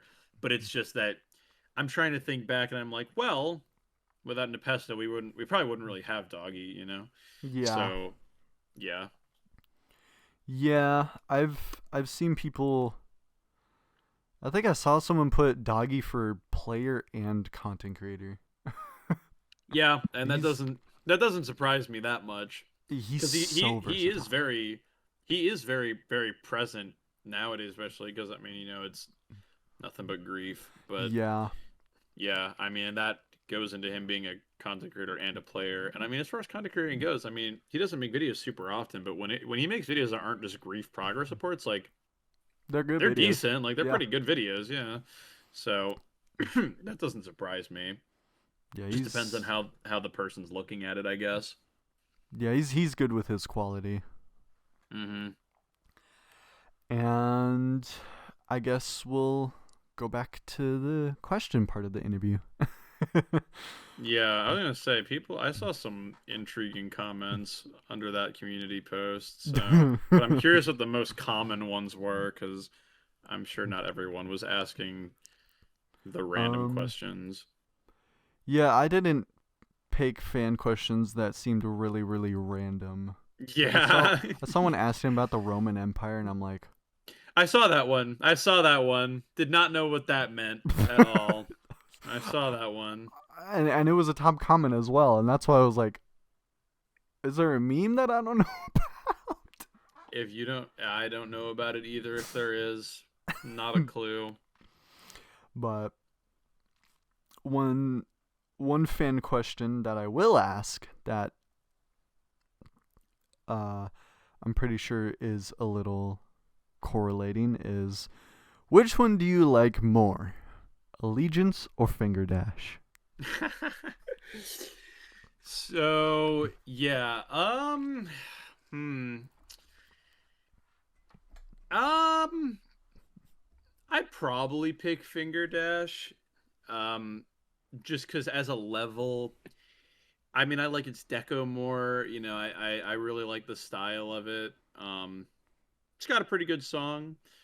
Yeah. Allegiance is a fine level. Obviously, it has some choke points. It's got some shaky gameplay here and there. It's still a good level, but yeah, like I'd probably pick Fingerdash over Allegiance just because I mean it's especially because Fingerdash really has like that Rob top level charm. Yeah. Um, and when push comes to shove, I've probably beaten Fingerdash hundreds of more times than I've beaten Allegiance. So 102 videos on it. Yeah, uh yeah, gotta love honestly Fingerdash.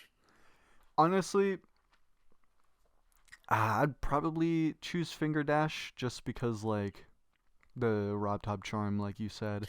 I mean, it's also become my brand basically. Oh, Like that that's too. also why it's good because there are certain GD icons that are real recognizable. Like Vortex has like the Batman looking icon. Colin's got like the Boo mouth from Yeah. Mario icon. Um, I remember there was a period in time where a lot of people used the cat icon, but Juniper was kind of the only one that had like name recognition with it. No Yeah. one's using the Fingerdash icon. No one's using this goofy icon except for me. So like I've got that one on lock. I do remember someone by the name of Jaden. Yes, yeah, GD Jaden was the only other person that used to have like community Presence notoriety, kind I of, yeah. guess. Yeah, whatever, that used that icon. But he has not been an active part of the GD community since like 2017. So it's free real estate for me, baby. Heck yeah. Yeah, I gotta pull back the curtains a little bit. When we started Secret Way, it was gonna be something completely different, and we were gonna use a red version of the finger dash icon. So We would have had to we would have been ops, bro. yeah, We'd have to throw hands. we would have been giving you some competition, and it was called Hibblidoo. It would have been that would have been crazy too, because it's like I've always prided myself on like no one uses this icon because it's kind of ugly, like it's kind of stupid, but like it's like that's my brand, baby. I'm gonna use this goofy icon. So that would have been crazy if out of all icons, like that's the one. I'm surprised that no YouTubers have come up that are trying to use like the colon or Vortrox icon by now or something, you know? Because Yeah, there are definitely people out there that I could see like even if they just get called like Red Vortrox or something, it's like, hey, you know what? Some people could on it what might be fine with that. You know, they could live with that and be like, oh yeah, you know what? I can use this guy's icon but color it differently, and I can get something off of this. Yeah. And I guess we still have three of the traditional questions that I like to Oh, ask people. So we'll go into what is your biggest regret in your GD career? um, well, I had a biggest regret, but it's kind of been vindicated now. Hmm. Um, because what used to be my biggest regret was naming myself the real Sdslayer in GD instead of just Sdslayer, because someone ended up taking that username for years, for like 10 years. Like I had to have the name the real Sdslayer in game, and it was very annoying. Um, because people would like get my like they'd be like, "What's your account?" Like I can't find your account, and I'm like, "Yeah, I know." Um, it was really annoying because I only put that in my name because when I was a kid, I thought like Darnock was cool and like his name was like the real Darnock or something. Mm. Um, yeah, so that used to be, I mean, it probably still is my biggest regret, even though it doesn't matter anymore. Because like last year, RobTop actually changed my name to Sdslayer. He gave me that name, so it's not much of a concern anymore. Yeah, I feel like a lot of regrets I've had about my GD career are kind of vindicated now because I also like I would say like I regretted like making the kind of content that I did back in the day instead of making better videos, but Yeah. obviously now that don't really matter. Yeah. Um, Maybe a biggest regret that I would still have is not learning the editor earlier. I'd like to be a better creator by this point in time than I am, so I definitely think that I regret not learning how to use the editor in like 1.8 when there was like three things you could do. Because Yeah. now that I'm trying to learn the editor and make a good level, it's like hopeless. So if Relatable. I had to pick a regret that is still a problem, that'd probably be my biggest regret. Is like I wish I had. It's like why didn't I invest in Bitcoin in 2008? Like it's like I wish I had. Why didn't I learn the editor in 1.7, bro? Like that'd probably be it. Yeah, no, I relate to that. I wish I hopped on making stuff in 2.0 and actually trying to do it because there was such a low bar for 2.0. Yeah. Oh my god. Yep. Anything would have gotten rated. I know. I'm glad that the rating floor is being lowered a little bit. I definitely think that it's a little bit easier to get a rated level now than it probably was in 2.1, but it's Yeah. definitely still something that seems like out of reach for a lot of people, unfortunately. Yeah. It's just so much harder to use the editor now. Yeah, now it's tied to an achievement, man. Now if you want to get all the Steam achievements, you need a rated level, so it's like, That would be a mm-mm. crazy like video to do, like 100%ing Geometry Dash on Steam. Yeah, I know from like a clean save or something. Yeah, you'd have to like that'd be a lot. You'd have to, yeah, like making a created level would probably be the hardest part about that Yeah. because it just takes so long. And then Even if you already know how to use the editor, it's like I have to create a rate-worthy level, and like I know some people can do it in like a day, but it's like yeah, it's gonna take a while for the average person. could you imagine if there was a leaderboard or an achievement for getting on a leaderboard? Yeah, that'd be crazy. I definitely think it's good that Rob Top just went with like get X amount of stars instead of like reach the 100th place on the leaderboard. Yeah. Because yeah, I mean it's bad enough the creator point achievement. I mean I think that's just a relic of you know 1.2 or whatever when it was like really easy to get a rated level. Yeah. Um, Frankly, I'm surprised that that is still an achievement. I feel like I honestly almost thought Rob Top might have probably moved that reward to something else by now. Um, but yeah, a leaderboard achievement would be mental. Yeah. And I guess we'll knock out another traditional question that I ask everybody, and you kind of already tapped into this earlier. But what is your brutally honest opinion on Secret Way? And you can break my heart. um Brutally honest. Well, I mean, again, I mean, I'll be honest. I mean, before the interviews, I mean, I thought you guys were like kind of slop, like not full slop, but like Yeah. I kind of just viewed like GD shorts as like, oh, these take like 10 minutes to make, and it's like, it's whatever. Um, I mean, again, now like I really do appreciate as like a long form YouTuber that you guys are like taking the foray into that content, and it's good to see like some of your guys' videos doing well.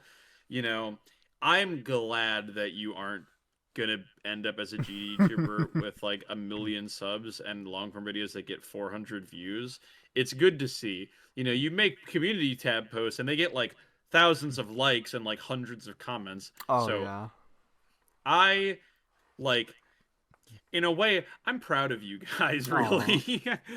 Like it's good to see, you know. I'm glad that you guys aren't gonna, you know, don't look at GD like Kai Guy does, you know, or Oof. whoever else. um like I said, I think you guys are one of the good ones, even though, you know, I mean, you guys are almost kind of like the inverse of what people like Vortrax do, where Vortrax is like mostly long form, but he does upload like honestly a good few shorts that are just like clips from streams and stuff. Whereas Yeah. you guys like started off doing shorts, but you guys are kind of bridging the gap to the long form stuff. I mean, even when like you guys are in like the YouTube live chats, like there are people there that actually like know about you and like are like, "Oh my God, like you're here." Whereas like I've seen rando shorts channels in my chat before and like all the comments are like, "Who is this dude?" It's like, who is this person?"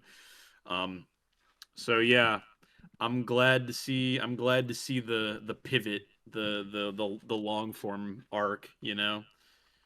No, I really appreciate that. I think it's my favorite part is definitely going into the chats and just like making people's days.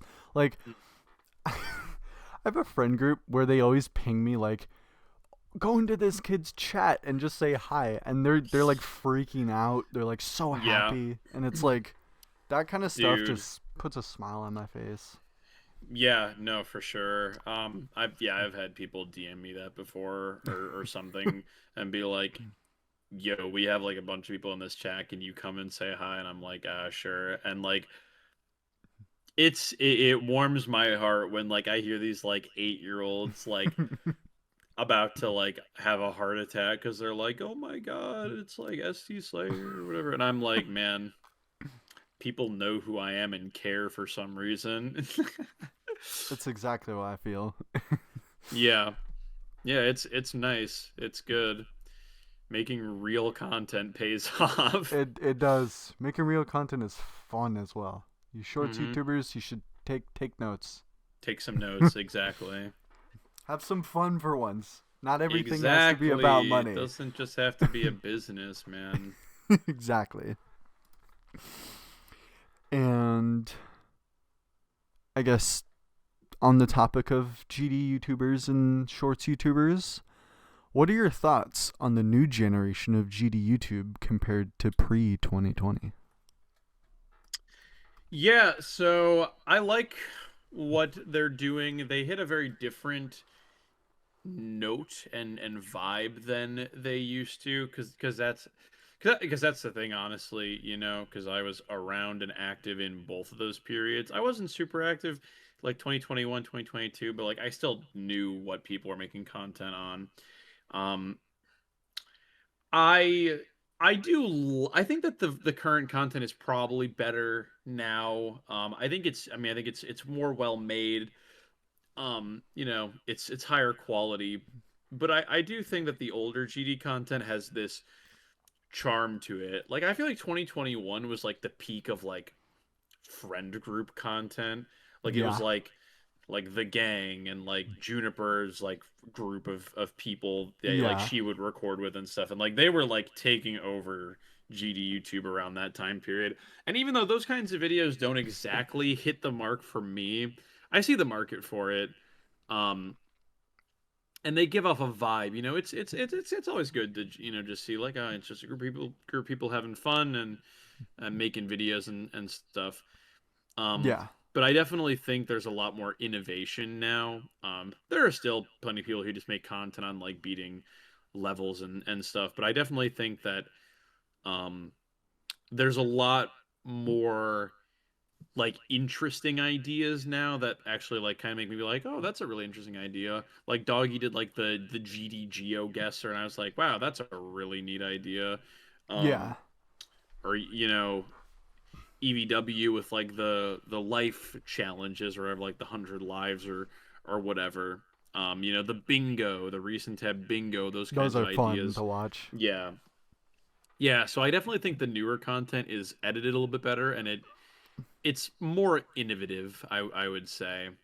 The older content does have a charm to it, but yeah, like if it came down to like what would I watch, like yeah, I'd probably pick the newer content over the older content. Mm. Yeah. Honestly, I agree. I like how like you said, how it's more innovative.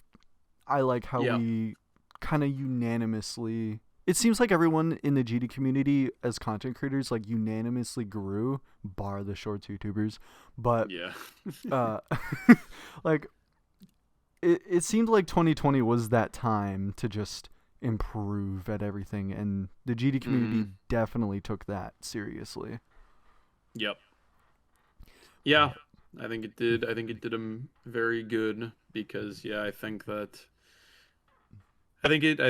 the content nowadays is a lot better. I do think that there are some videos that are maybe a little too edited, but I mean, you'll find that anywhere. There's always going to be real hyper edited GD videos yeah. and or videos in general, There are definitely some content creators, especially smaller ones that are starting off that I think take the Mr. Beast route a little too much, and I'm like, I don't know if it needs to be this over edited and exciting, but you know, Manguo. I don't know at if least you've they seen. got passion. Yeah, that is true. But I guess I didn't even tell you how many questions we had left. We're down to two. Oh, wow, okay. Um, we'll ask you the final traditional question that I ask everybody. Mm. What is your worst experience playing Geometry Dash? Hmm. Well, I wasn't a huge fan of when I was leaderboard banned for a long time. That wasn't super fun. Um, yeah, it was really unfortunate because I had been playing, I had been leaderboard banned for a while, but I for the longest time thought it was like a bug with like, because I'd be going back and forth between my parents' houses and stuff with different computers, and I was like, oh, Yeah. maybe Rob Top servers thought I was, cheating because it was like rapidly loading and changing data and stuff. Um, but then in like 2023, I was like, yo, what's going on here? And it turns out that like I just like hacked levels like when I was younger without realizing it, and like the leaderboard mod wouldn't give me a list of levels so I could uncomplete it, so I had to reset my account. That wasn't super fun. Um, don't know if it was the worst experience, especially now that I've kind of recovered. Yeah. Um, I mean, my alt account got hacked in like November. That was pretty not fun. Ooh. That kind of put me into panic mode. Um, but yeah, I mean, other than those two, I feel like my GD experience has been pretty chill, all things considered. Otherwise, um,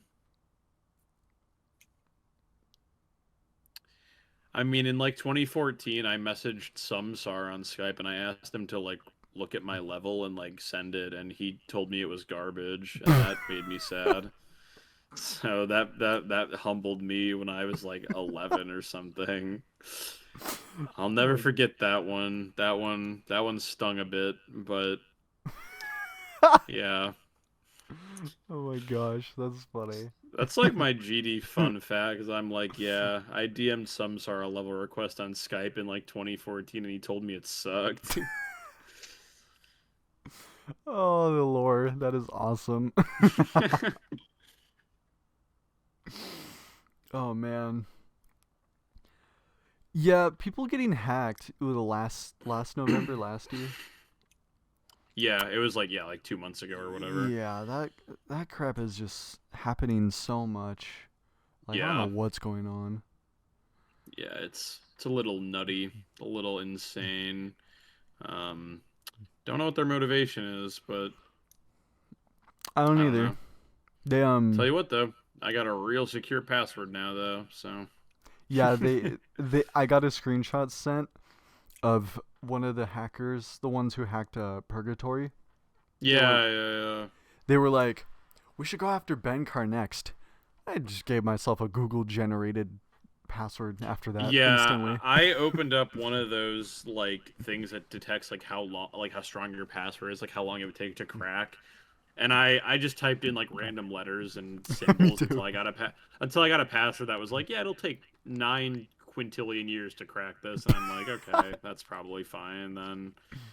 Yeah, Yeah, I immediately just started pressing my keyboard, shift, yeah, and then yeah. unshift every now and then. It's a little annoying because now I can't remember this password, so every time I want to log in, I need to like get my phone because I have it like written down. But Oh yeah, whatever. Like, I'm glad that if I had to get an account hacked, it was my alt account. Would have been very bad if my main account got hacked, probably. But yeah, yeah, yeah. not great.